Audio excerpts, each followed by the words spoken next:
Hello student, here we discuss galvanometer. First of all, you have subscribed our school channel by which you have got all the notification related to this channel. तो galvanometer, what is an galvanometer? तो galvanometer is a device by which we have to detect electric current flow through the circuit. तो galvanometer एक ऐसी device होती है जिसकी वजह से हम इलेक्ट्रिक करंट को डिटेक्ट कर सकते हैं जो सर्किट से होकर थ्रू करती है। तो गैल्वेनोमीटर जो बेसिक पार्ट इसमें क्या होता है, इसके बेसिक पार्ट आपके दो होते हैं, एक होता है बेटा मैग्नेट और दूसरा होता है आपका कॉइल, है ना। तो ये जो है एक मैग्नेट हो गया बेटा आपका इस तरीके से, और दूसरा आपका क्या हो गया बेटा, कॉइल हो गया। अब इसमें जो कॉइल जो होती है वो आपका इस तरीके से रेडियल मैग्नेटिक फील्ड में रखते हैं। तो ये जो गैल्वेनोमीटर बेसिकली दो टाइप्स की होती है, एक होती है बेटा मूविंग कॉइल गैल्वेनोमीटर, है ना। अगर हम इसके बेसिक पार्ट के बात करते हैं, बेसिक पार्ट के बिहाफ पर, तो मूविंग कॉइल गैल्वेनोमीटर, है ना, और दूसरा होता है आपका moving magnet galvanometer, moving magnet galvanometer.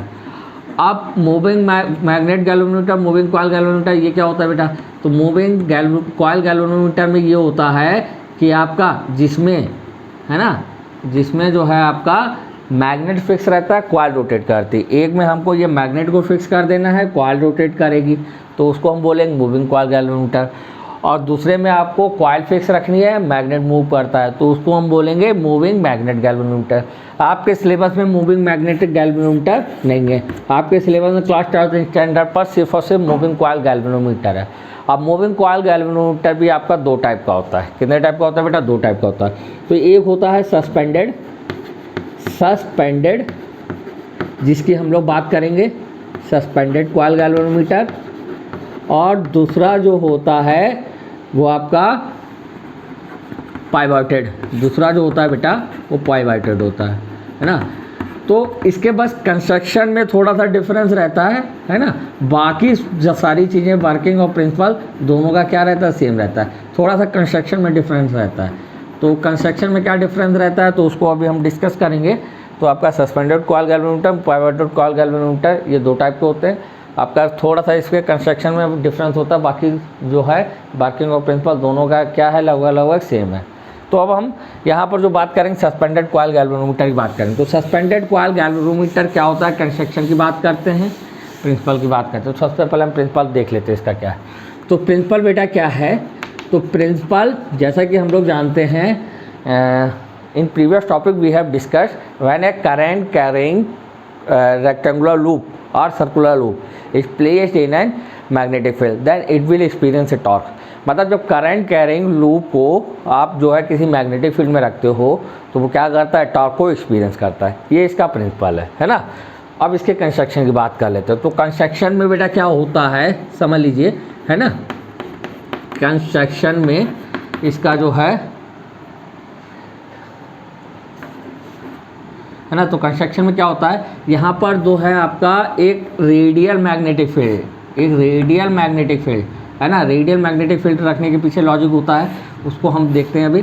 तो रेडियल मैग्नेटिक फील्ड में क्या होता है, एक सॉफ्ट आयरन कोर लेते हैं, है ना, सॉफ्ट आयरन सिलेंड्रिकल कोर लेते हैं, सॉफ्ट आयरन सिलेंड्रिकल कोर लेते हैं। और इस सॉफ्ट आयरन सिलेंड्रिकल कोर तो इसके बीच में फिक्स रहती है, और इसके ऊपर इंसुलेटेड कॉपर वायर को हम बुन कर देते हैं, है ना। ऐसे इंसुलेटेड कॉपर वायर जो है इस पर जो है इस तरीके से इस फ्रेम में ऐसे करके इसको बुन कर दिया जाता है ना। तो सस्पेंडेड कॉइल गैल्वेनोमीटर की बात करते हो, तो सस्पेंडेड कॉइल गैल्वेनोमीटर ये जो है यहाँ पे मिरर लगा होता है, इस पर जो है आपका ये जो एक फ्रॉस्पर बाइंड वायर से इस तरीके से इससे क्या रहता है, हैंग रहता है, तो इसीलिए हम इसको क्या कहते हैं, सस्पेंडेड कॉइल गैल्वेनोमीटर रहते हैं। नीचे जो है एक स्प्रिंग लगा देते हैं और स्प्रिंग से होता हुआ इसमें जो है करंट को इस तरीके से इसमें फ्लो कराते हैं, और सॉरी यहाँ से जो है आपका इस तरीके से हैंग रहता है, और यहाँ से जो करंट जो है क्या करती है, बाहर निकलती है। अब यहाँ पर रेडियल मैग्नेटिक फील्ड रखने के पीछे लॉजिक क्या होता है, तो बेटा रेडियल मैग्नेटिक फील्ड रखने के पीछे लॉजिक होता है, कभी कभार एक नंबर में पूछ लेते हैं कि why we have use radial magnetic field in a galvanometer. तो इसके पीछे लॉजिक भी होता है कि रेडियल के रीजन में रखने पर आपका जो रेक्टेंगुलर कॉइल का जो एरिया है ना, जो प्लेन है, रेक्टेंगुलर कॉइल का जो प्लेन होता है वो मैग्नेटिक फील्ड से हमेशा कैसा रहेगा, पैरेलल रहेगा। या अगर हम दूसरे टर्म में बात करें कि ये जो है इसका नॉर्मल जो होगा वो हमेशा मैग्नेटिक फील्ड से कितने एंगल पे होगा, 90 डिग्री पे होगा। तो हमको पता है बेटा कि जब ये आपका ये मान लीजिए आपने इस पर जो सिलेंड्रिकल कॉइल है इस पर अगर हम किसी भी बात करें, जैसे ये जो है इस पर जो कॉइल जो है मान लीजिए इस तरफ है ना, तो उस टाइम जो है ये रेक्टेंगुलर कॉइल किसी भी कंडीशन में आप बात करो तो ये कंडीशन जो है हमेशा जो है आप किसी भी पोजीशन में अगर बात करेंगे तो ये हमेशा जो है इसके पैरेलल रहेगी। रेक्टेंगुलर जो आपका मैग्नेटिक फील्ड उसके क्या रहेगी, पैरेलल रहेगी, प्लेन। और नॉर्मल जो होगा मैग्नेटिक फील्ड से कितना बनाएगा, 90 डिग्री का एंगल बनाएगा। तो अगर हम प्लेन बात करें तो इस कंडीशन में जो टॉर्क जो होगा वो क्या होगा, आपका मैक्सिमम एक्सपीरियंस करेगा, है ना। जो रेक्टेंगुलर कॉइल जो होगी अगर ये जो है प्लेन जो है मैग्नेटिक फील्ड के पैरेलल रहता है तो उस कंडीशन में टॉर्क जो हो गया क्या होगा, मैक्सिमम होगा। नॉर्मल 90 डिग्री, नॉर्मल जो है इस किसी भी सिचुएशन में देखो मैग्नेटिक फील्ड से कैसा होगा, 90 डिग्री पे, और ये जो हो जाएगा वो आपका क्या होगा, पैरेलल होगा। तो हमें पता है जब अगर प्लेन और मैग्नेटिक फील्ड में एंगल देखें तो वो होता है NIBA cos थीटा। अगर नॉर्मल से अगर हम बात करें तो नॉर्मल की कंडीशन में ले लेंगे, नॉर्मल से जो टॉर्क का जो फार्मूला आता है ये प्लेन और मैग्नेटिक फील्ड की कंडीशन में tau equal to NIBA cos theta, और नॉर्मल की कंडीशन में जो फार्मूला होता है NIBA sin थीटा नॉर्मल से। तो अगर थीटा इक्वल टू 0 कर लेंगे तो टॉर्क क्या हो जाएगा बेटा, मैक्सिमम हो जाएगा। इस कंडीशन में टॉर्क क्या होगा, और इस कंडीशन में नॉर्मल जो होगा वो 90 डिग्री बनाएगा मैग्नेटिक फील्ड, तो भी टॉर्क क्या हो जाएगा, मैक्सिमम हो जाएगा, है ना। तो इस वजह से एरियल मैग्नेट और रेडियल मैग्नेटिक फील्ड लेते हैं। दूसरा इंटेंस मैग्नेटिक फील्ड मिलता है, ये भी आप कह सकते हो। अच्छा, फॉस्फर बाइंड वायर लिया जाता है। फॉस्फर बाइंड वायर जो होता है ये जो होता है फॉस्फर बाइंड वायर लेने के पीछे भी एक लॉजिक हम कह सकते हैं।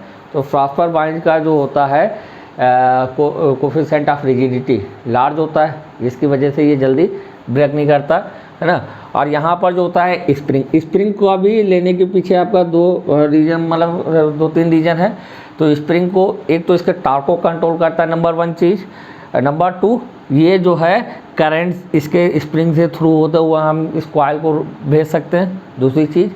तीसरी चीज़ ये जो है ये किसी भी पोजीशन में जाके इसको क्या कर देगा, आपको जो है आपको किसी पोजीशन में पर्टिकुलर पोजीशन में रोक सकता है ना। तो 3 जो हैं लॉजिक हैं, आप इसको करंट फ्लो करा सकता है, टॉर्क को कंट्रोल करता है इसके, और जो किसी भी पोजीशन में जब आप ये रोटेट हो जाएगा, जब किसी भी पोजीशन में ये डिफ्लेक्ट हो जाएगा, मतलब फॉस्फर बाइंड से ऊपर हैंग हुआ ये इस तरीके से जो है जब डिफ्लेक्ट होके जाएगा तो जो है ये अपोजिट डायरेक्शन में क्या प्रोड्यूस करेगा, रिस्टोरिंग टॉर्क प्रोड्यूस करेगा। और वो रिस्टोरिंग टॉर्क जो है हम इस जो मिरर स्ट्रिप लगी होती है इस पर लाइट बीम डाल के उसके डिफ्लेक्शन को रीड कर लेते हैं। तो ये इसका जो है कंस्ट्रक्शन होता है। अब वर्किंग हम बात कर लेते हैं। तो जब करंट जो है इसके थ्रू यहाँ से पॉइंट आप इसको ले लो P, है ना, P क्या कुछ और ले लो M से जब आपके करंट फ्लो करते हो तो ये PQRS रेक्टेंगुलर कॉइल से होकर फ्लो करती है। और जब रेक्टेंगुलर कॉइल से फ्लो करती है तो ये अपनी एक्सिस के अबाउट क्या करती है बेटा, रोटेट कर जाती है। तो जब रोटेट कर जाती है तो इसमें टॉर्क प्रोड्यूस होता है, डिफ्लेक्टिंग टॉर्क प्रोड्यूस होता है। तो उसकी वैल्यू क्या हो जाएगी बेटा, NIBA। हमने पढ़ा NIBA टॉर्क मैक्सिमम होगा क्योंकि मैग्नेटिक फील्ड कैसा है, रेडियल है। अच्छा, तो जब ये रोटेट करता है तो स्प्रिंग और ये फॉस्फर ब्रांच वायर जो है ये अपोजिट डायरेक्शन में रिस्टोरिंग टॉर्क प्रोड्यूस कर देता है ना। और वो रिस्टोरिंग टॉर्क जो है वो प्रोपोर्शनल होगा डिफ्लेक्शन के। किसके प्रोपोर्शनल होगा बेटा, डिफ्लेक्शन के प्रोपोर्शनल होगा। तो टाउ सी इक्वल टू क्या लिख लोगे आप, K थीटा लिख लोगे, है ना। K जो है ये जो है आपका जो आपका टॉरिजन कांस्टेंट, K को हम बोलते हैं बेटा torsion constant, where K is torsion constant, है ना, टॉरिजन कांस्टेंट बोलते हैं इसको, ठीक है। तो at an equilibrium position, equilibrium की कंडीशन में बेटा क्या होगा, इक्विलिब्रियम की कंडीशन में ये होगा कि आपका डिफ्लेक्टिंग टॉर्क जो होगा वो रिस्टोरिंग टॉर्क के इक्वल हो जाएगा। तो tau D equal to tau C, तो टाउ डी जो डिफ्लेक्टिंग टॉर्क है वो हो गया बेटा NIBA, और ये क्या हो गया बेटा K थीटा, है ना। तो I इक्वल टू क्या हो जाएगा बेटा, अगर डिफ्लेक्शन की बात करें, थीटा की बात करें तो थीटा इक्वल टू क्या हो जाएगा बेटा, थीटा इक्वल टू हो जाएगा एन बी ए अपॉन के इंटू आई, यानी जो डिफ्लेक्शन टॉर्क में जो आपका कॉइल में प्रोड्यूस हो रहा है वो किसके प्रोपोर्शनल है, तो थीटा किसके प्रोपोर्शनल है, करंट के प्रोपोर्शनल है। जितनी करंट फ्लो करोगे, जितनी करंट लार्ज अमाउंट में करंट जाएगी, उतना डिफ्लेक्शन क्या होगा, प्रोड्यूस होगा। क्लियर हो गया? तो ये इसका वर्किंग हो गया, है ना। अब हम बात करते हैं सेंसिटिविटी। तो सेंसिटिविटी आप ये समझते हो, सेंसिटिविटी का मतलब ये होता है कितनी स्मॉल करंट के लिए ये कितना ज़्यादा डिफ्लेक्शन प्रोड्यूस कर रहा है। फॉर एग्जांपल कि सेंसिटिव, कुछ बच्चे सेंसिटिव होते हैं जिनको सिर्फ एक बार बोलते हैं तो वो समझ जाते हैं कि क्या कहना चाह रहे हैं, और कुछ बच्चे सेंसिटिव नहीं होते, उनको कितना भी डांटो तो उनको समझ में नहीं आता उतना जल्दी। तो सेंसिटिविटी का सेंस ये है इन द सेंस कि for the small value of the current how much deflection is produce, कितनी स्मॉल करंट के लिए रिस्पॉन्स कर रहा है, या कितना स्मॉल करंट के लिए कितनी करंट जो आपके कितना डिफ्लेक्शन प्रोड्यूस हो रहा है ना।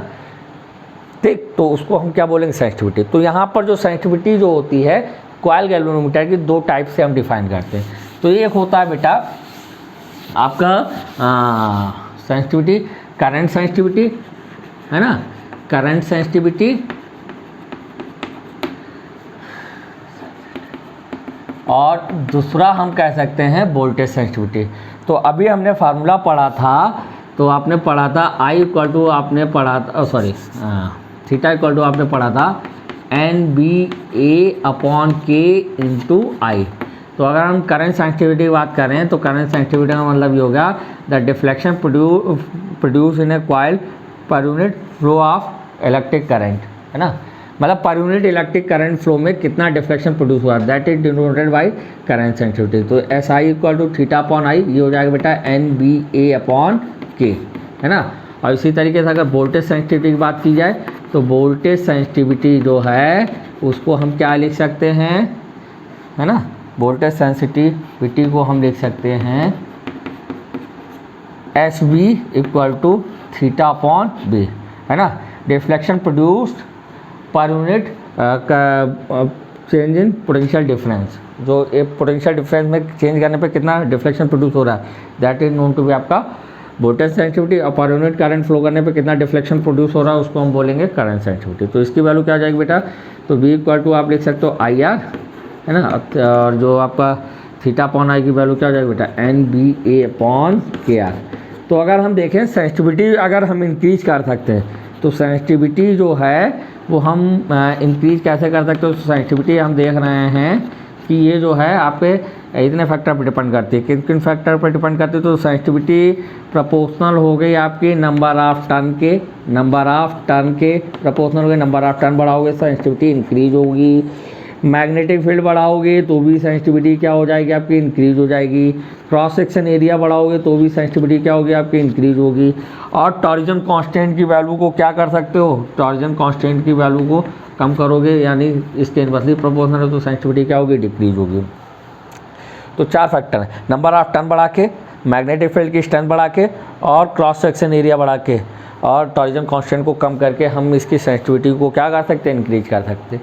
लेकिन इसका मतलब ये नहीं है कि हम कुछ भी वैल्यू ले लें। अब क्यों नहीं ले सकते उसके पीछे भी लॉजिक समझ लो।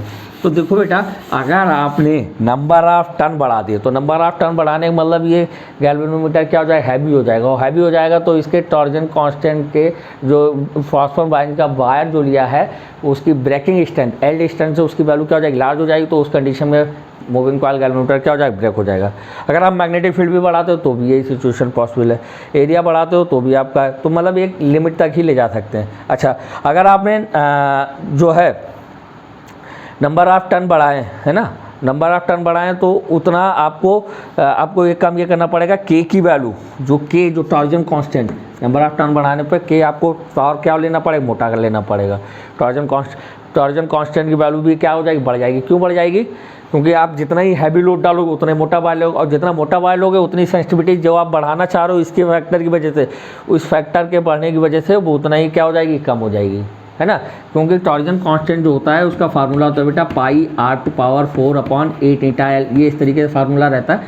लेकिन ये जो है ना, ये आप ऐसे समझ लो, ये टॉर्जन कांस्टेंट जो है रेडियस के ऊपर डिपेंड करता है, और रेडियस के ऊपर डिपेंड करने का मतलब बेटा क्या हो गया कि अगर रेडियस तार को मोटा लोगे, तार जितना मोटा करोगे उतना टॉर्जन कांस्टेंट की वैल्यू क्या हो जाएगी, बढ़ जाएगी। तो अगर आपने ये बढ़ा दिया तो इसको रोकने के लिए आपको बार मोटा करना पड़ेगा। बार मोटा करोगे तो सेंसिटिविटी क्या हो जाएगी, डिक्रीज हो जाएगी, है ना, सेंसिटिविटी क्या हो जाएगी, डिक्रीज हो जाएगी। तो कहने का सेंस ये है एक लिमिट तक ही हम number of turn magnetic field और क्रॉस सेक्शन एरिया बढ़ा सकते हैं। अगर उस लिमिट से ज़्यादा बढ़ाने की कोशिश करेंगे तो या तो ब्रेक हो जाएगा, या तो ये सिस्टम आपका ब्रेक हो जाएगा, क्योंकि फॉस्फर वाइन जो है इसकी एल डिस्टेंस से वैल्यू लार्ज हो जाएगी तो ये ब्रेक हो जाएगा, या फिर जो है आपका इस तरीके से उसकी आपको अगर ब्रेक ना करना चाहो तो तार को मोटा करना पड़ेगा, जिससे ये हैंग किया हुआ है हमने, तार को मोटा करना पड़ेगा। तो टॉर्जन कांस्टेंट की वैल्यू क्या करनी पड़ेगी, बढ़ जाएगी। और टॉर्जन कांस्टेंट की वैल्यू बढ़ जाने पर ये जो है इसकी सेंसिटिविटी फिर से क्या हो जाएगी, डिक्रीज हो जाएगी। तो हम एक लिमिट तक ही इसको इंक्रीज कर सकते हैं, है ना। अब गैल्वेनोमीटर को जो है हम वोल्ट मीटर और अमीटर की तरीके से कैसे यूज़ करते हैं उस पर भी देख लेते हैं, है ना। तो ये आपका जो है टॉपिक ख़त्म हो जाएगा। इस पर जो है न्यूमेरिकल आते हैं। तो गैल्वेनोमीटर एज एन अमीटर पहले बात करते हैं, फिर गैल्वेनोमीटर जो है हम एज एन वोल्ट मीटर बात करते हैं। तो इसका एक एडवांटेज ये है कि आपका जो है अगर मान लीजिए एक सर्टेन वैल्यू के लिए फुल स्केल डिफ्लेक्शन दे देगा, है ना। मान लीजिए हमने सर्टेन वैल्यू के लिए जो है ये आपका गैल्वेनोमीटर जो है ये आपका इस तरीके से रीडिंग जो है जो भी आपकी रीडिंग है ऐसे करके ये फुल स्केल डिफ्लेक्शन दे देगा। ये फुल स्केल डिफ्लेक्शन यहाँ तक आपको दे दिया। अब इससे ज़्यादा की अगर करंट फ्लो हो रही है इस गैल्वेनोमीटर में, अगर इससे ज़्यादा की करंट फ्लो होगी तो आपको करंट कैसे मेजर करोगे कि कितनी करंट आ रही, तो उसके लिए हमें उसमें कुछ चेंज करना पड़ता है। तो कैसे चेंज करना पड़ता है तो आप ये समझ लो। तो गैल्वेनोमीटर क्या होता है, गैल्वेनोमीटर जो है एक फिक्स अमाउंट ऑफ करंट के लिए फुल स्केल डिफ्लेक्शन दे देता है। मान लीजिए इसमें जो गैल्वेनोमीटर जो है जब इसमें IG करंट फ्लो हो रही है तब ये फुल स्केल डिफ्लेक्शन दे देता है ना। तो यहाँ से करंट अगर हमको I मेजर करनी है तो हमें क्या करना पड़ेगा, तो IG के लिए अगर ये जो है फुल स्केल डिफ्लेक्शन देता है तो इसका मतलब जो है अगर हमें इससे लार्ज वैल्यू करंट को अगर हम इससे फ्लो करा रहे हैं तो ये तो IG के लिए ही दे देगा। मान लीजिए 1 एम्पेयर पे फुल स्केल डिफ्लेक्शन देता है और आपको 5 एम्पेयर करंट मेजर करनी है तो आप इसको मेजर नहीं कर पाओ। तो उसके लिए क्या करना पड़ेगा, तो हमें इस करंट जो भी करंट आती है, जैसे मान लीजिए यहाँ पे करंट IG के लिए फुल स्केल डिफ्लेक्शन दे रहा है, आपको करंट I मेजर करनी है तो हमें इसको क्या करना पड़े, बाईपास कर देना पड़ेगा। तो बाईपास जो है इसके साथ एक पैरेलल में एक स्मॉल रेजिस्टेंस ऐड कर देते हैं, उस रेजिस्टेंस को बोलते हैं शंट रेजिस्टेंस। क्या बोलते हैं बेटा, शंट रेजिस्टेंस। शंट का मतलब ही ये होता है कि आपने पैरेलल में एक स्मॉल करंट रेजिस्टेंस को हमने ऐड कर दिया तो उस रेजिस्टेंस को हम बोलते हैं शंट रेजिस्टेंस। अब कुछ अमाउंट ऑफ करंट यहाँ पे जाएगी, मान लीजिए इस गैल्वेनोमीटर IG करंट जा रही तो इस वाले पास से कितनी करंट जाएगी, I माइनस IG, है ना। इस वाले गैल्वेनोमीटर अगर IG करंट जा रही है तो यहाँ पर करंट कितनी फ्लो होगी, I माइनस IG। आप ऐसे समझ सकते हो जैसे ये शहर है और इसके बाहर से जब बाईपास दिया जाता तो बाईपास जो है शहर से बाहर आते हुए मेन रोड शहर से बाहर आउटर में एक रोड यहाँ से निकालते हैं और उसको आउटर में ले जाते हुए और शहर के दूसरी तरफ आउटर से जाके ऐड कर देते। तो हम यहाँ से मोस्टली ट्रैफिक को क्या कर देते हैं, डाइवर्ट कर देते हैं बाईपास के ज़रिए।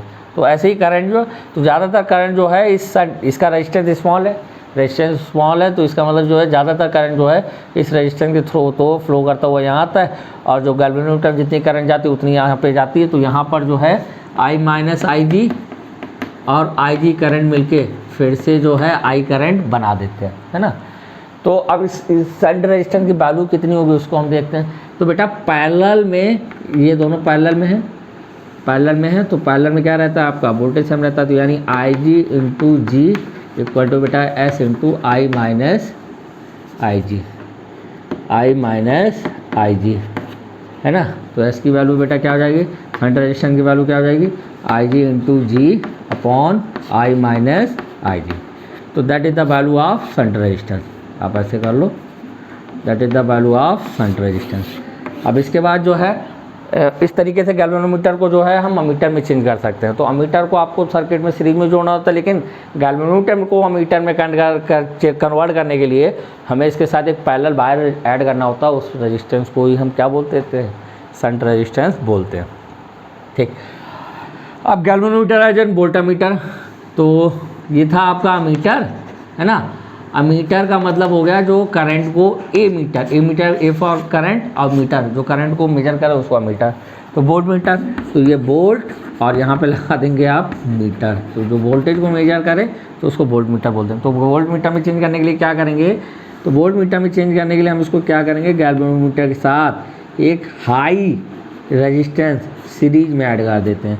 अब हाई रेजिस्टेंस को सीरीज में इसलिए ऐड करते हैं ताकि जो है ज़्यादातर लार्ज जो जितना भी पोटेंशियल ड्रॉप जो प्रोड्यूस हो रहा है वो इस गैल्वेनोमीटर के कॉरस्पॉन्डिंग आपका क्या हो जाए, प्रोड्यूस हो जाए।